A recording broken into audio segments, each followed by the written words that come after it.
सगळ्यात जास्त income tax भरणारा शेतकरी आणि व्यापारी कुठे आहे तर तो कागद तालुक्यात आहे. अशा प्रकारचं काम भविष्यात आम्ही करू असं आश्वासन आणि वचन या ऐक्याच्या निमित्ताने मी देतो. बंधुभगिनींनो, अनेक योजना आपण आणल्या ज्याचा उल्लेख मगाशी विजय काळे करत होते. मग ती संजय गांधी निराधार योजना असेल, मोफत औषधोपचार आरोग्य सेवा असेल, बांधकाम कामगारांच्या योजना असतील, या सगळ्या राबवण्याचं काम आता या जिल्हा परिषद सदस्यांनी पंचायत समितीला करावं लागेल. त्याशिवाय आपल्याला आठवत असेल गेल्या विधानसभेच्या निवडणुकीच्या पूर्वी दसरा आणि दिवाळीच्या वेळेला मुख्यमंत्री लाडकी बहीण योजना आमच्या राज्य सरकारने आणली आणि लाडक्या बहिणीला आम्ही 1,500 रुपये महिन्याला देण्याचा निर्णय घेतला. राज्याचे उपमुख्यमंत्री अर्थमंत्री अजितदादा पवार होते. महिला बाल विकास या खात्याच्या मंत्री आदित्यताई तटकरे आहेत. म्हणून या खात्यावर अधिकार आमचा आहे असं आमचं म्हणणं आहे. आणि जे दसरा आणि दिवाळीच्या पूर्वी गेल्या वर्षी विधानसभेच्या आधी मुलीला 7,500 आणि आईला 7,500, प्रत्येक घरात 15,000 किमान रुपये आल्यावर बाजारपेठा फुल झाल्या. लाडक्या बहिणींना साडीला पैसे नवऱ्याकडे मागायची पायी आली नाही. नवऱ्याने नुसते घेतले ते अजून द्यायचे. 46,000 कोटी रुपये वर्षभरमध्ये आम्ही खर्च करून या एकही हप्ता आम्ही लाडक्या बहिणीचा चुकवलेला नाही. आणि आता आम्ही 2100 रुपये द्यायचं वचन दिलेलं आहे. हे आता तुम्ही 7 तारखेला घड्याळ चिन्हासमोरचं कमळ चिन्हासमोरचं बटन कटाकट कटाकट दाबा. तुम्हाला 2100 रुपये आम्ही दिल्याशिवाय राहणार नाही.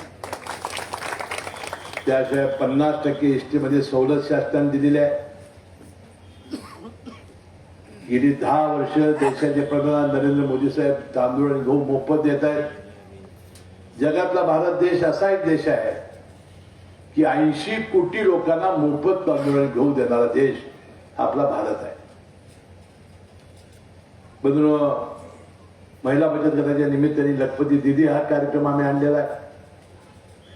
ज्या महिलांची बँक आमच्या जिल्हा मध्यवर्ती बँकेत राजेंच्या बँकेत असेल ते 30,000 रुपये 1,500 रुपये आमच्या खात्यावर येत आहेत, त्यांना आम्ही 30,000 रुपये बिनव्याजी देतो. आता 1,00,000 रुपये आम्ही देणार आहोत. बचत गटामध्ये लखपती दिदीचा कार्यक्रम नरेंद्र मोदी साहेबांनी आणलेला आहे. हे सगळं आपल्या संसारासाठी, आपल्या मुलाबाळांच्या हितासाठी, मुलाबाळांच्या शिक्षणासाठी हे सरकार मदत करते. ही भावना आपण लक्षात घ्या. शेतकऱ्यांना 7.5 हजारचं वीज बिल आपण माफ केलेलं आहे.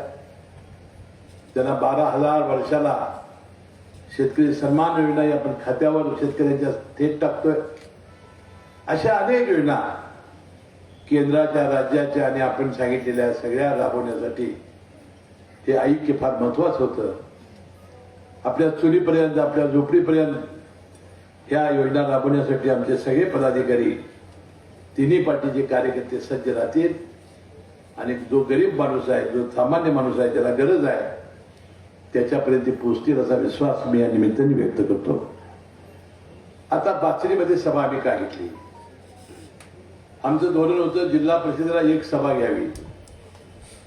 तिन्ही पार्टींची ऐक्य झाल्यामुळं मला बरं वाटलं अशासाठी की मी जिल्ह्यात रिकामा झालो फिरायला.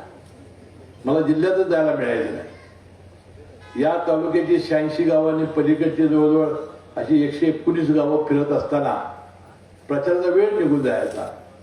मी या दोघांचे आभारी आहे की दोघांनी ही बाजू सांभाळली.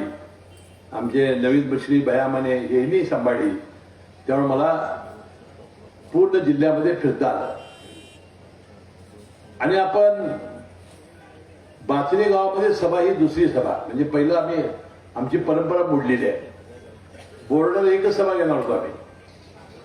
सांगावला एकच घेतली, चिखलीला एकच घेतली, कापशीला एकच घेणार होतो आणि बोर्डाला एक होती. बाचणी का घेतली आणि कुठे घेतली? महाकव्याला घेतली. म्हणजे दुसरी सभा तुमच्याकडे का? तर त्याचा उल्लेख बाळासाहेबांनी केला की ह्या गावातला उमेदवार असल्यामुळं आम्हाला असं वाटतं की गावातला काय मतं दिल्यामुळं आमचा उमेदवाराला थोडंसं अडचण तयार होईल आणि ही होऊ नये. आणि तुम्हाला आम्ही व्यासपीठावर कसे एकत्र आलो तसं गावागावात तुम्ही एकत्र यावं ही शपथ घालण्यासाठी आज आम्ही बैठक घेतलेली आहे. मत फुकट घालवू नका. ज्याप्रमाणे कागल नगरपालिकेत घडलं तेच या तालुक्यात होणार आहे. 18च्या 18 उमेदवार जिल्हा परिषदेचे हे आमच्या तिघा गटाचे निवडून येणार. त्यामध्ये चिंता करू नका.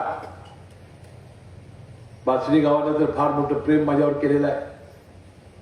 आता उत्तम पाटलांची बेरीज झालेली आहे, अमरीश घाडगेंच्या गटाची बेरीज झालेली आहे आणि कोण मतं जाणार आहे याचं पूर्णपणे हिस्ट्री आम्हाला माहिती आहे.